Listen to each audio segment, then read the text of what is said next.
नमस्ते छात्रों, आज हम वाक्य के भेद पढ़ेंगे।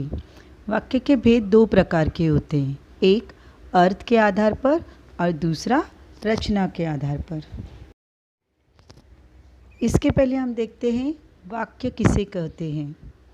दो या दो से अधिक पदों के सार्थक समूहों को जिसका पूरा पूरा अर्थ निकलता है उसे वाक्य कहते हैं। मतलब जिसका उचित सही अर्थ निकलता हो, ऐसे शब्दों को जोड़कर या ऐसे शब्दों के समूह को वाक्य कहते हैं। रचना के आधार पर वाक्य के तीन भेद होते हैं।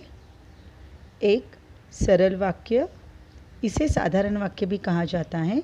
दूसरा संयुक्त वाक्य और तीसरा मिश्र या मिश्रित वाक्य। सबसे पहले हम सरल वाक्य देखते हैं। सरल वाक्य, जिस वाक्य में एक ही क्रिया हो उसे सरल वाक्य कहते हैं। जैसे सचिन दिल्ली चला गया या मोर नाच रहा है। यह दोनों सरल वाक्य है, इसमें एक ही क्रिया है। जैसे उदाहरण के तौर पर हम देखेंगे राम गया। गया यहाँ पर क्रिया है।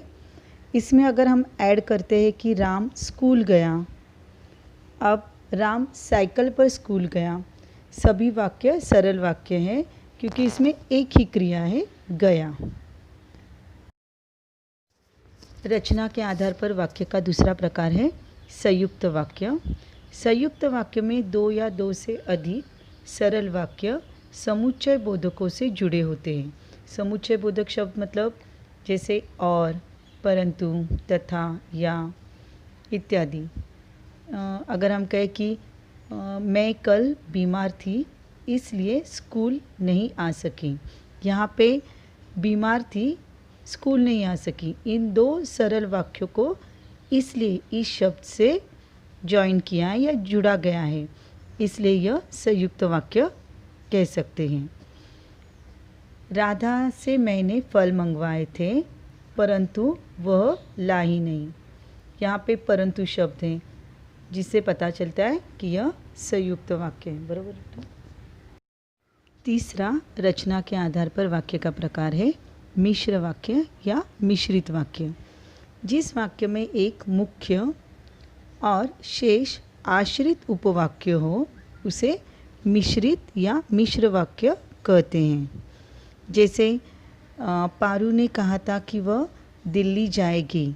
यहाँ पे पारू ने कहा था यह मुख्य वाक्य है और उस पर आधारित दूसरा वाक्य यह है कि वह दिल्ली जाएगी, और उस दोनों वाक्यों को की शब्द से जुड़ा गया है।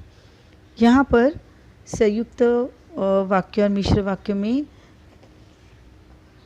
बच्चों को थोड़ा कन्फ्यूजन होता है कि संयुक्त वाक्य और मिश्र वाक्य दोनों जॉइंट वाक्य होते हैं, पर यहाँ पर देखना कि संयुक्त वाक्य समुच्चय बोधक अव्यय जैसे जो शब्द है और, तथा, एवं, परंतु, इससे ये दो सरल वाक्य जॉइंट होते हैं। और मिश्र वाक्य में एक वाक्य जो मुख्य वाक्य कहलाता है वो दूसरे वाक्य पर आश्रित होता है।